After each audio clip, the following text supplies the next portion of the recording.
Good evening, this is Refunct. I'm gonna try something a little different today. I'm playing lots of older games. Today I'm gonna play Refunct. And I'm just gonna talk as I play this. I'm gonna see if I can just go through and get a 100% on it real quick. It's not a long game even to get everything. Oop. And I missed already. So the idea with this game is to push the buttons, which makes these platforms rise. You can see all around me there's these like blocks, and every time you push the button, a new section of the whatever this is, the city or whatever, rises up around you. And the whole game is very simply just jumping from platform to platform. When you step on a platform, it changes color. When you push a button, the next section rises. It's real simple. There are these little blocks that are required for the 100% that are like the hidden item. There's these little pipes you can go through that spit you out. Or you can do something like this and wall jump up. Like I said, it's a nice, simple, relaxing game. It's got this awesome soundtrack. There's elevators and springboards occasionally. And the reason I actually found this game was through a YouTuber that I watch, and he's also a podcaster that I listen to. He has he goes by Chewy. His podcast is called The Mana Pool, and you can find him on YouTube also as at the Mana Pool or whatever, on Twitter and everything. And he had a Let's Play of this game, and it's so simple and beautiful. I just had to give it a shot.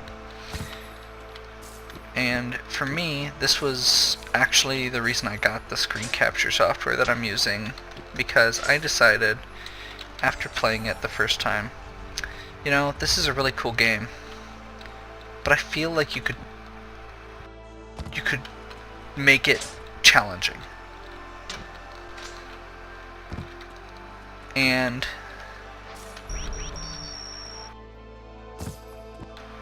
so I took it upon myself to see how fast I could play it, and then to see how fast other people could play it by going and looking it up on speedruns.com. I've been watching a lot of speedruns at the time, which I enjoy watching, and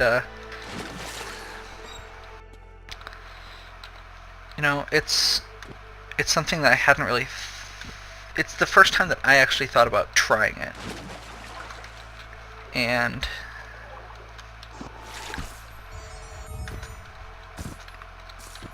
so I grabbed the screen capture software, decided to see how fast I could get through the game. And I ended up I did okay. I'm not gonna say I did well. I don't have the patience to be a real speedrunner, I don't think. I'm sure you've already realized from like my video release schedule, I'm really bad at sticking to one thing. I do best at when I'm riding a high, being passionate about something. And I eventually got a little disheartened. There were a few things I couldn't figure out on the speedrun, tricks I always missed, or you know, things that I wasn't enjoying as much, and so I kind of got out of it. But I still think it's something that I want to share. I still enjoy this game a great deal, and I feel like it's something that if other people see and get a chance to experience, that they might enjoy it as well.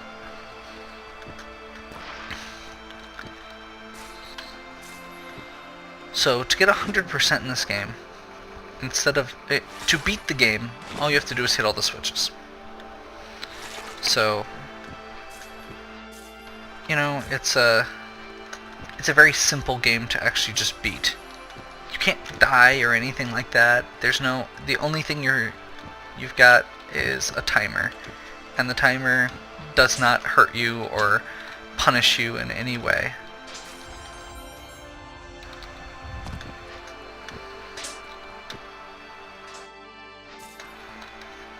And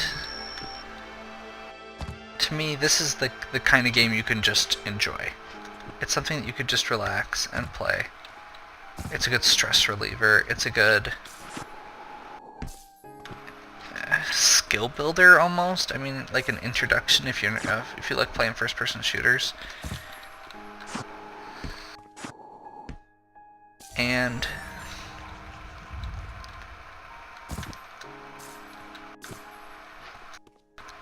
like I said, even just on a casual playthrough, it's not like it's hard to get the 100%. I mean, you can tell where you haven't been. The only thing you have to do is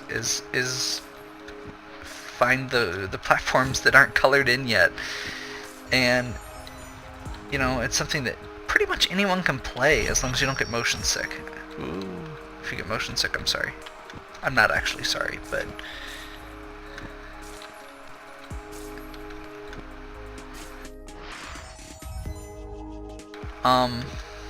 so yeah, I kind of just continue jumping around here and get the 100%. Like I said, I wanted to force myself to keep a pace, because my instinct with this game is now to try and go fast, because I spent like a month trying to go fast. This is actually a reshoot of the video, because my first video I ended up getting through it and it was like, that wasn't what I was trying to do. That was still way too fast. So I'm slowing down, getting 100% for that reason. Unfortunately, there's only so much you can say with it, because it is so simple. But actually, you know what? While I'm finishing it, I'm just gonna talk a little bit about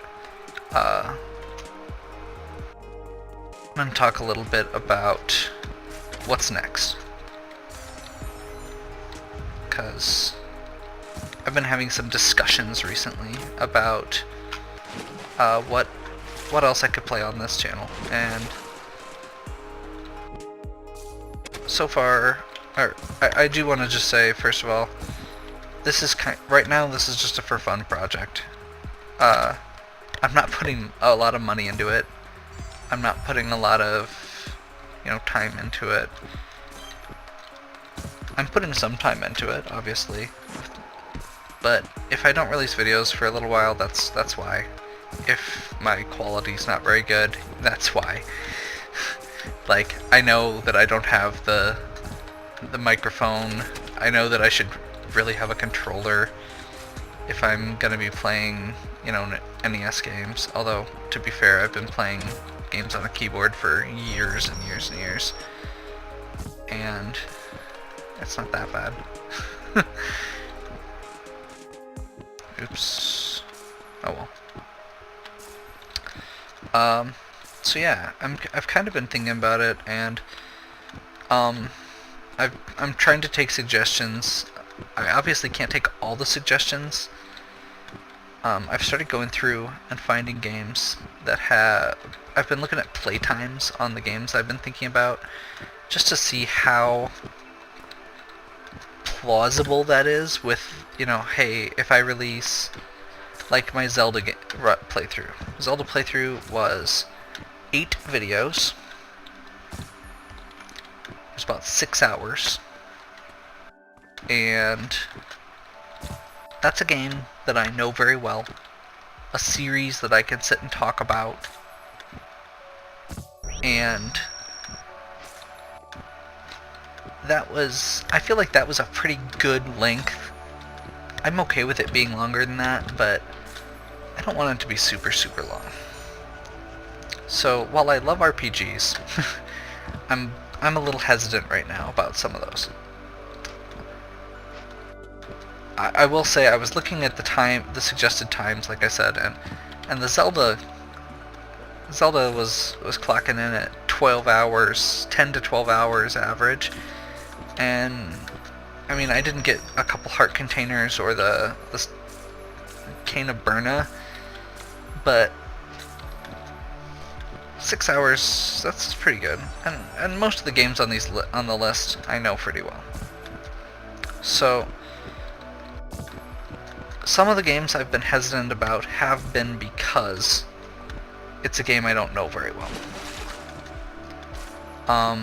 And makes me hesitate for a couple reasons. I'm okay with playing through games that I know about or that I've played before that I can, figure out.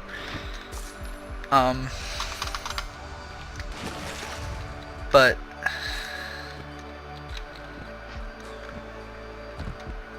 like, it's not that I don't want to play new games. It's that I want to make sure I have something to talk about while I'm playing for hours and hours. And also, a lot of those are really grindy. Did I miss something?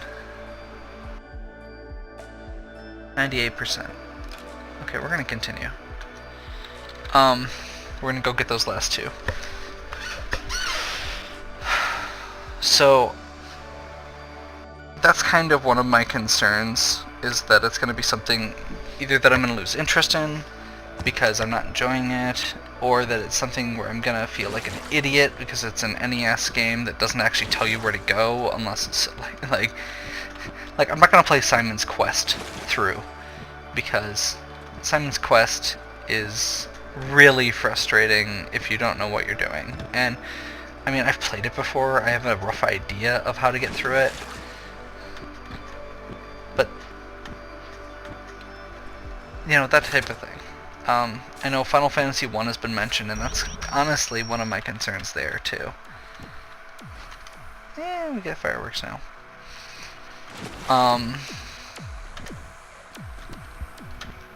So yeah, that's kind of one of the main concerns I have with playing new games, is I want to make sure I'm going to finish them. I want to make sure I'm not going to feel like an idiot and get stuck. And I don't want to spend hours grinding, and I want to make sure I have something to talk about, because that's one of the challenges with doing this is, I don't know if you're aware, but I enjoy playing video games, and playing video games for 6 hours is not that challenging to me.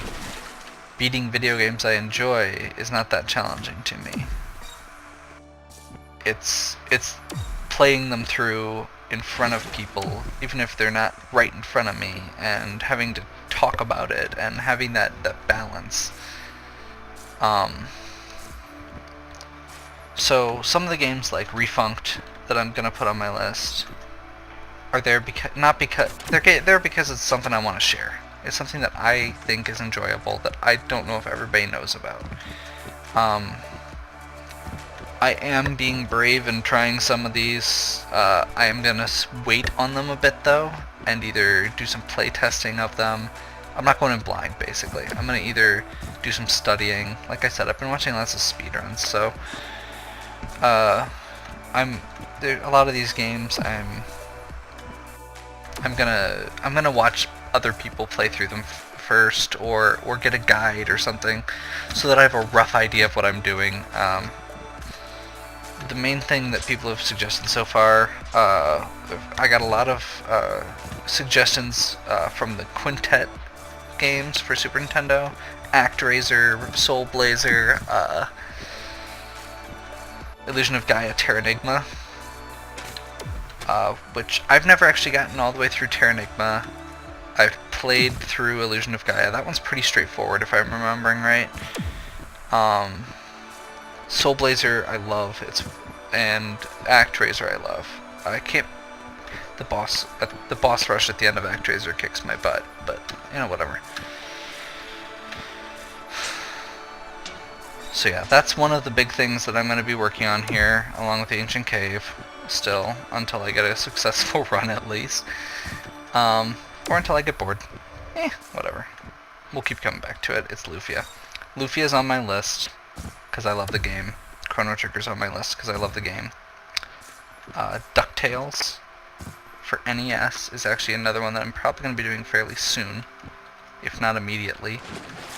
And then probably the remastered version of it. I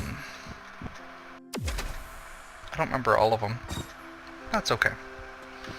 By the way, I'm not doing anything productive right now. I'm just running around and talking. So I'm going to stop here. And just for the sake of it, to see if you guys enjoy it, I'm gonna see if I could do a, you know, kind of shake the rust off and do a speed run through this for comparisons. So apparently I in the process of trying to make that video, was not thinking very well about the process that goes into speedrunning, and was like, oh yeah, no, I'll just sit down and do a quick speed run of this. No, that's not how this works. This is probably about my 30th attempt to get out the starting gate, and you know, I'm not gonna expect a perfect run by any means, but I don't want to do terribly. And yeah, I just missed another trick. But yeah. So we're gonna just go with this because I got at least a few cool tricks out at the beginning, and I'll probably still be able to get like a 4-minute run here.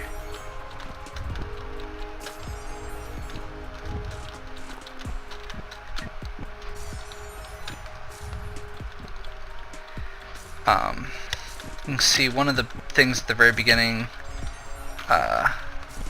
oops, wrong way, is it's been a while, I apologize. One of the things that's kind of a neat trick at the very beginning is any platforms that are going up, you can kind of catapult yourself off of. So like right there was one. The very, very beginning, as you come out of the water, is one. I totally missed that. You could actually make that jump. My best run, I've got that in there. But that's kind of the basic of what the speedrun is. Like I said, I'm really rusty, so don't by any means take this as a perfect example of how to go through this, but it gives you a little bit more insight into the idea of this game in a different light, because the way I went through it the first time is not the only way to go through it. You know, sometimes you like to go fast, and you know, comparing my first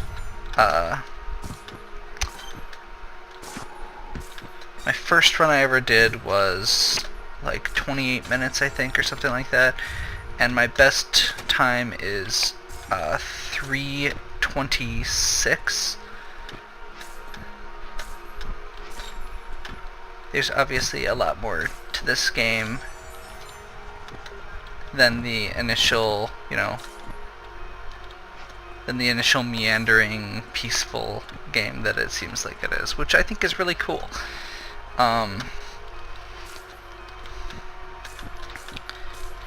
That doesn't mean that this version of the game, the go fast version, is for everyone. I hate that one spot right there.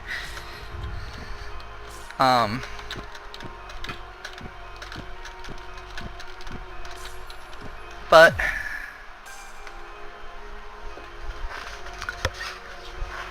$3 minutes and 37 seconds is a lot different, and I just kind of wanted to show that as a another thing that I really enjoy about it. It's the time trial aspect, the go fast aspect.